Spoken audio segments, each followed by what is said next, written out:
ድምጻዊት ቬሮኒካ አዳነ ስለ ሞዴል ቀነኒ አዱኛ ዝምታዋን መስበሯ ተነግሯል። ቀነኒ ህልፈተ ህይወቷ ከተሰማበት ዕለት ጀምሮ በርካታ ሰዎች የተለያዩ ሐሳቦችን እየሰጡም ይገኛሉ። ለበርካታ ሴቶች ድምጽ በመሆን የምትታወቀው ድምጻዊት ቬሮኒካም ስለ ሞዴል ቀነኒ ቆጭቶኛል ያለችውን ሐሳብ ማስፈራለች። ለመሆኑ ድምጻዊቷ የተናገረችው ነገር ምንድነው? ቆጨኝ ጸጸተኝ እያለች የምትገልጽበት ምክንያትስ ምን ይሆን? በዝርዝር ወደ እናንተ የምናደርሰው ይሆናል። ሰላም እንደምን አላችሁ የተወደዳችሁ ጎራ ስቱዲዮ ቤተሰቦች። ጎራ ስቱዲዮ ወቅታዊ፣ ማህበራዊ፣ አዝናኝና አስተማሪ የሆኑ ልዩ ታሪኮችን በመዳሰስ ወደ እናንተ ውድ ተመልካቾች የሚያቀርብ ሚዲያችን ነውና ሰብስክራይብ እንድታደርጉን እንጠይቃለን። ዛሬ ቬሮኒካ አዳነ ስለ ሞዴል ቀነኒ አዱኛ የተናገረችውን ታሪክ በማንሳት እንዲህ እናቀርበዋለን። እስከ መጨረሻው ከኛ ጋር እንድትቆዩ ጋበዝን።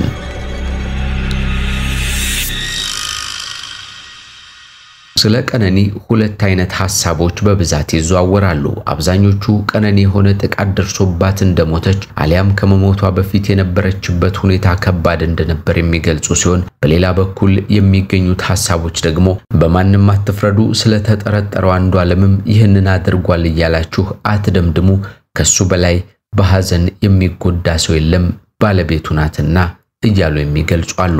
ምን የሚል መረጃ አገኘን መሰላችሁ? የመጀመሪያውን እናጋራችሁ።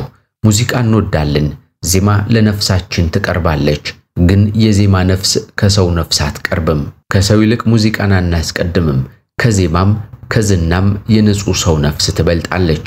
ቀነኒ ከነህመሟ ርቃን ሄዳለች። ሰውነት ይገደናል ካልን ግን ያ የሷ ህመም ሊያመን ይገባል፣ ጠባሷም ሊሰማን ግድ ይላል። ሕይወት በሚያጓጓበት በለጋ ዕድሜዋ የተቀጠፈች፣ ዛሬ ለራሷ መሟገት የማትችል፣ ለሷ እውነት እንድንጮህ ሞራላዊ ግዴታ ጥላብን ላትመለስ የሄደች ያቺ ምስኪን አበባ፣ ያቺ ምስኪን ነፍስ ፍትህ ይገባታል። እናም ፍትህ በሀብት በዝናና ዕውቀት እንዳትታፈን የተቻለንን የመወጣት ሰዋዊ ግዴታ አለብን። ቤተሰቦቿ ልጃቸውን አጥተው ፍትህንም መነፈግ እንዳይኖርባቸው ደግሞም ሁለት ሞት እንዳይሞቱም የምስኪኗ ቀነኒ ነፍስ ፍትህን ታገኝ ዘንድ ግድ ይላል። በብዙ ርቀት የሰው ነፍስ ከሙዚቃ በላይ ናት በማለት ጥላያሚ ይህንን ሐሳብ ያስቀምጣል። በሌላ ሰው ሐሳብ የተቀመጠ ከዚህ ሐሳብ ለየት ባለ መልኩ የተሰደረ ሌላ አገላለጽም የታየበት ጽሑፍም አግኝተናል። አሌክስ ዳምጤ ነው ሐሳቡን ያኖረው። ምን ይላል መሰላችሁ? ስለ ቀነኒና አንዷለም በበኩሌ ምንም ማለት አቀቶኝ መናገርም ማሰብም አልፈለኩም ነበር በማለት ሐሳቡን ይጀምራል አሌክስ። ግን ደግሞ በዚህ ሀገር የሚያስጠላ ነገር ባንዱ ሞት ባንዱ ስቃይ የሆነ ሰው ትርፍ ለማግኘት መጫወት ይፈልጋል። እኔ እውነትና ፍትህ አይውጣ ይሸፈን የሚል እምነት የለኝም። ነገር ግን አንዳንድ ሰዎች በማያውቁት ነገር ገብተው የፈለጉትን ሲሉም ይገርመኛል። በርግጥ አንዷለምን እንወደዋለን እናከብረዋለን፣ ይህንን የወረደ ነገር ያደርጋል የሚል እምነትም የለኝም ይላል አሌክስ። ስለዚህ ባካችሁ እውነቱን ለሱና ለፈጣሪ እንተው። ምናልባት ቀነኒ እንደዚህ በመሆኗ ልትጎዳ ልታዝንም ትችላለህ። ነገር ግን መነኝ ካንዷለም በላይ አትጎዳም፣ ምክንያቱም ለሱ ባለቤቱ ነችና ሲልም ሐሳቡን ይጨምራል። ከባልና ከሚስት በላይ ማንም ሊቀራረብ አይችልም። እንደዚያም ባይሆን አብረው አይኖሩም ነበርም። በጠራናቸው የሚነፋፈቁ እነሱ ናቸው። ችግርና ደስታቸውንም አብረው የሚመካከሩት እነሱ ናቸው። እናም ፍትህ ሁሌም ከእውነት ጎን ነች ነው ምለውኔ በማለትም ሐሳቡን አኖሯል አሌክስ ዳምጤም። አባይነህ ከበደ ደግሞ ባዩሃት ቁጥር ቁጭትና ንዴት ይወረኛል በማለት ይናገራል። ምናልባት ግን ከነበረችበት ጭንቀትና ሰቃይ አንፃር ሞት ለሷ ግልግል ይሆን ሲልም ይጠይቃል አባይነህ። ምስኪን ቀነኒ በማለትም ውስጡ ላይ የተቀመጠውን የሐዘን ስሜትም በቁጭት ያስቀምጣል። ሰዓድ አህመድ በተሰኘ የፌስቡክ ገጽ ላይ ደግሞ አንድ ሐሳብ ተቀምጦ እንዲህ ይላል። ለማንዳለ ከተማ የሚባል የቀነኒ አዱኛ ቤተሰብ አባል የሆነ በቲክቶክ በኩል የተናገረው ነገር ለብዙዎች አስገራሚ ሆኗል። በቲክቶክ ቪዲዮ ላይ እንደተናገረው ተጠርጣሪ ድምጻዊ አንዷለም ጎሳ የቀነኒ ታናሽ ወንድም ባለበት ጥይት ቀነኒ ላይ ተኩሶ እንደሚያውቅናም መስኮት ላይ የጥይት ብሱም እስካሁን ድረስ እንዳለ ተናግሯል።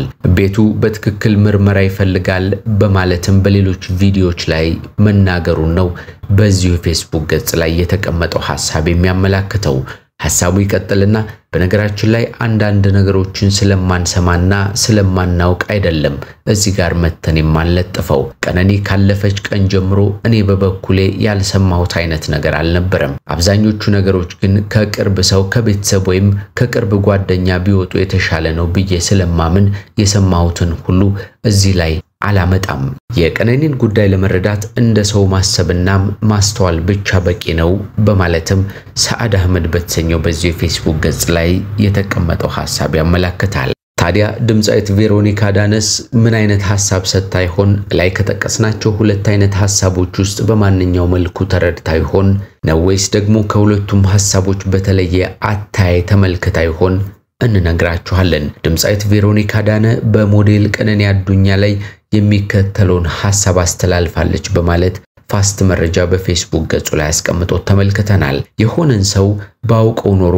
ብላችሁ ተመኝታችሁ ታውቃላችሁ ቀነኒን ባወቅኳት ኖሮ በማለት ሐሳቧን የጀመረችው ቬሮኒካ ክለብ በምትሰራበት ወቅትና በኮንሰርት ላይ እንደተገናኙ ትገልጻለች ክለብ በምትሰራበት ዕለት እንዲሁም ደግሞ በኮንሰርት ሁለት ጊዜ አግኝቻ ታውቃለሁ ባክስቴጅ ስለነበርን ኖርማል ሰላምታ ተለዋውጠን ነበርም የሆነ ጊዜ ግን ከመቀመጫ ተነስቼ አቀፍኳትና በጣም እንደምታምር ነግሪያት ወደ ስቴጅ ሄድኩኝ የዛን ዕለት ምን አለ ባወራት በማለት የቁጭትና የጸጸት ስሜቷን ትናገራለች ይህ ጥያቄ ሰሞኑን የሚለቀቁ ፎቶዎችን ባየሁ ቁጥር ይመጣብኛል አሁን እንዲህ ማለት ምንም ጥቅም ላይ ኖረው ይችላል ነገር ግን በቀነኒ ምክንያት እየታመምን ነው እጅግ በጣም አዝናለሁ ስትልም ሐሳቧን አስፍራለች ድምጻዊት ቬሮኒካ ዳነም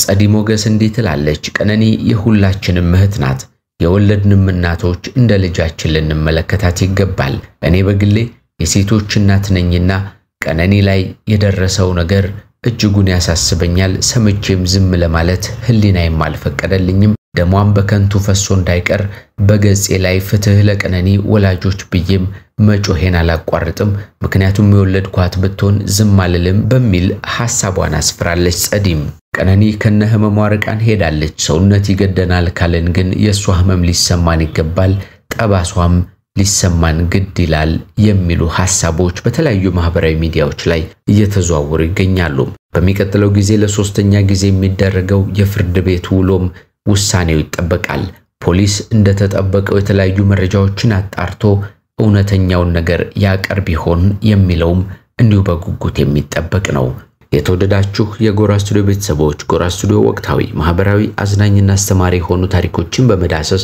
ወደ እናንተ ወደ ተመልካቾች የሚያቀርብ ሚዲያችን ነውና ሰብስክራይብ እንድታደርጉን በአክብሮት እንጠይቃለን ዛሬ ባዘጋጀንላችሁ መሰናዶ በትናንትናው ዕለት ድምጻዊት ቬሮኒካ ዳነ ስለ ሞዴል ቀነኒ አዱኛ የተናገረችውን ሐሳብ በማንሳት እንዲሁም በሌሎች ማህበራዊ ሚዲያዎች ላይ የሚዘዋወሩ ጠቅለል ያሉ ሁለት አይነት ሐሳቦችን ከግራም ከቀኝም ያሉትን ማለት ነው አሰባስበን በእንዲህ ያለ መንገድ አቀረብንላችሁ በሚቀጥለው በሌሎች መሰናዶች ተመልሰን እስክንገናኝ መልካም ጊዜ ለእናንተ ይሁን